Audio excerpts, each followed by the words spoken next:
Sahabat Hutardi, inilah penampakan kilometer 0 Indonesia.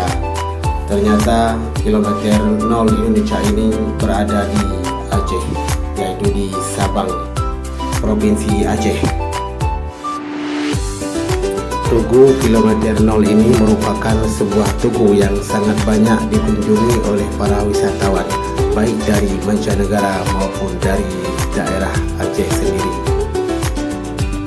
Belum sah rasanya kita berada di negara Indonesia kalau belum berkunjung ke Tugu 0 km Indonesia ini.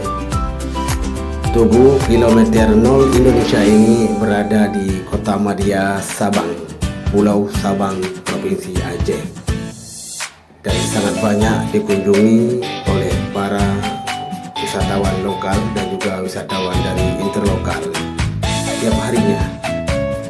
Bahkan di bulan Ramadan banyak yang berkunjung karena lokasinya sangat mudah kita lalui dengan menggunakan transportasi roda 2 ataupun roda 4. Salam sukses selalu, Hutardi, Georgia.